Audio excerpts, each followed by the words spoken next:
Mission 2022 कितनी चलेगी cycle की रफ्तार? क्या मायावती के हाथ आएगी कुर्सी या फिर खिलेगा कमल? कितनी कामयाब होंगी प्रियंका? क्या मुसलमान देंगे ओवैसी का साथ?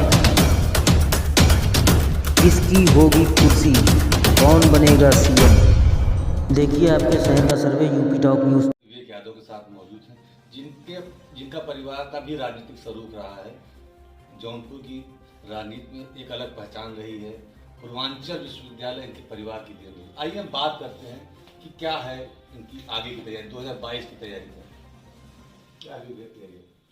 देखिए, तैयारी क्या, जो भी राष्ट्रीय अध्यक्ष जी का निर्णय रहेगा वैसी हमारी तैयारी रहेगी। अभी तो हमारा मेन पूरा का पूरा उद्देश्य ये है कि हमारी सरकार, समाजवादी की सरकार, हमें उत्तर प्रदेश में लेकर आना है और अखिलेश भैया को किसी भी तरह उनको सीएम की कुर्सी पे बैठाना है। अभी कुछ दिन पूर्व मोदी जी आए जी आजमगढ़, उन्होंने लाल टोपी की बात कही है जी। उसके बाद अखिलेश जी ने पलटवा दिया कि लाल टोपी खतरे की घंटी है भाजपा की। जी। देखिए, जैसा कि हम सभी नौजवान हैं और हम लोगों को पता है कि आज़ादी के समय से ही लाल रंग जो है वो क्रांति का रंग है। और अगर मोदी जी बोलते हैं तो नौजवान हो चाहे बुजुर्ग हो, इस समय चाहे व्यापारी हो, महिलाएं, सब इस समय कहीं न कहीं किसी न किसी रूप में परेशान है। नौजवान बेरोजगार है, किसान अपने मुद्दों को लेकर परेशान है, तो हर इंसान इस समय परेशान है। और ये लाल रंग अगर क्रांति का रंग हो सकता है तो हमारी टोपी भी आप क्रांति की टोपी समझिए। और ये आने वाले चुनाव में ये लाल टोपी ही क्रांति का काम करेगा।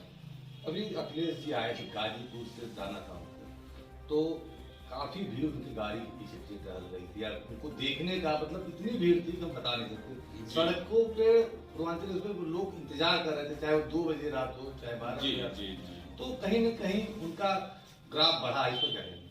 देखिए, ग्राफ बढ़ने की बात अलग होती है, एक लगाव होना चाहिए। व्यक्ति का स्वभाव जैसा रहेगा, लोगों की चाहत बढ़ती है।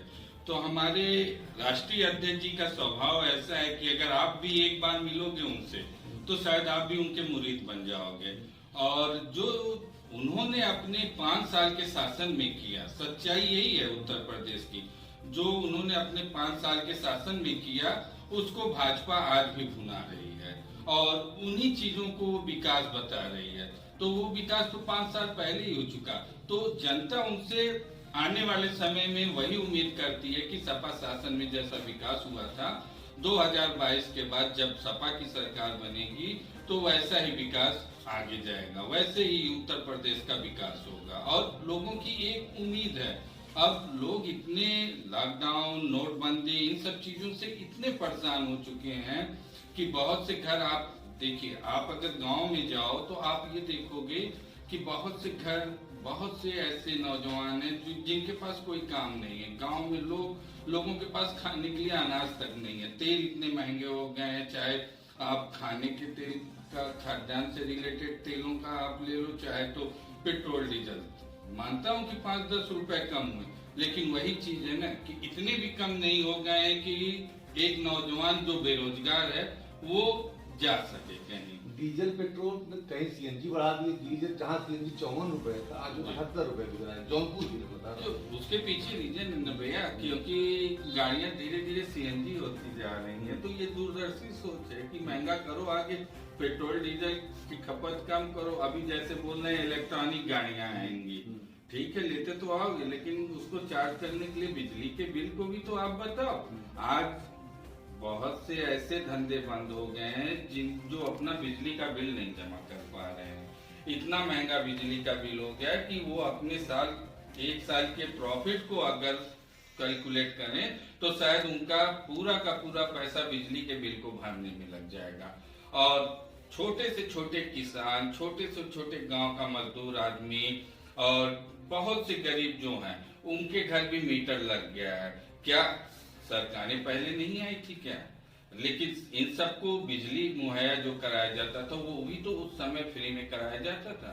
तो अब ऐसी कौन सी दिक्कतें आ गई कि आप उनसे सारी चीजें उनसे छीन के आप बोलते हो सब्सिडी हम देते हैं। ठीक है, सब्सिडी आप देते हो, लेकिन उस सब्सिडी का क्या, पहले तो उनको तो पूरा छूट था, अब तो आप उन्हीं से लेकर उन्हीं के पैसे 100 रुपए मुझसे ले रहे हो, 10 रुपए मुझे वापस कर दे रहे हो, 90 रुपए की तो मार मेरे ऊपर पड़ रही है।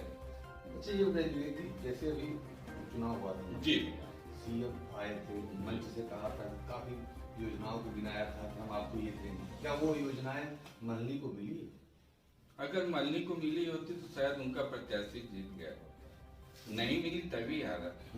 और मल्हनी को क्या योजनाएं मिली क्या नहीं मिली ये तो मल्हनी की जनता इस बार भी चुनाव में बता देगी, और पिछली बार तो बताया ही था उन्होंने। तो मल्हनी में पार्टी लड़ेगी कि व्यक्ति लड़ेगा? देखिए, मल्हनी का चुनाव जो है वो थोड़ा अलग चुनाव है हर विधानसभाओं से। वहाँ पे पार्टी 50% आप समझ लो पार्टी लड़ती है, लेकिन 50% चुनाव व्यक्तिगत होता है। मल्हनी का चुनाव जो व्यक्ति के व्यवहार पर, व्यक्ति के वर्चस्व पर, आप उसको कुछ भी नाम दे सकते हो, लेकिन जो कैंडिडेट मल्हनी का होता है वो 50% लड़ाई उसकी होती है और 50% पार्टी का सहयोग होता है। नहीं, मल्हनी में अगर 70,000 कोई निर्दल प्रत्याशी पाता है, तो अगर निर्दल प्रत्याशी 70,000 वोट पाता है तो कहीं न कहीं वो भी जनता के बीच में है, कितना लड़ाई उसे आप मानते हैं? मैं मानता हूँ, क्योंकि जो व्यक्ति इतने सालों से राजनीति में रहा हो और राजनीति में 5 साल रहने पर भी आप बहुत से लोगों में लगाव ला सकते हैं, लोगों का काम करके उनके अंदर एक अपनापन, जाति विशेष की बात नहीं हो रही है यहाँ पे, किसी भी व्यक्ति जाति का हो, अगर किसी के लिए आप कुछ करोगे तो शायद वो आपका अपना हो जाएगा। तो शायद उन्होंने ऐसा काम किया है जिसमें उन्होंने अपनी छवि बनाई हो और कुछ वोट लिया, लेकिन अब डिपेंड करता है कि दूसरी पार्टी का कौन सा चेहरा है, उसने उस मल्हनी विधानसभा के लिए क्या किया है। तो मल्हनी विधानसभा का चेहरा, जो भी चुनाव की लड़ाइयाँ होती हैं वो मैंने आपको जैसे इसके पहले ही बोला कि पार्टी आधार होती है, पार्टी नींव होती है, लेकिन व्यक्ति विशेष वहाँ पे बहुत मैटर करता है। ये तो मल्हनी में पूर्व सांसद 70,000 पाते हैं, सपा जीतती, थोड़े संतरों जी जी जी, तो वहाँ पे व्यक्ति की लड़ाई होती है, पार्टी कम। जी, ये आप बोल सकते हो व्यक्ति की लड़ाई होती है कि पैसों की लड़ाई होती है कि वर्चस्व की लड़ाई होती है। नहीं, विवेक जी भी आए थे तो जी, अच्छा लड़ाई लड़े थे, दूसरे पोजीशन पे थे, जी, तो लड़ाई तो आपने भी लड़ी है, तो आपको भी वहाँ का अनुभव मल्हनी का है। बहुत से अनुभव हैं मल्हनी का, लेकिन राजनीति में एक चीज बोला जाता है कि कुछ चीजों को बताई नहीं जाती है कि, तो शायद एक योद्धा अपने पीछे का बैकअप अगर बता दे तो कमजोर हो जाता है। 22 में साइकिल, 22 में तो साइकिल, मल्हनी तो हमेशा साइकिल रही है और 22 में भी साइकिल रहेगी। अच्छा ये बताइए, अध्यक्ष जी आ रहे हैं 14 तारीख को, तो क्या तैयारी जनपद स्तर की?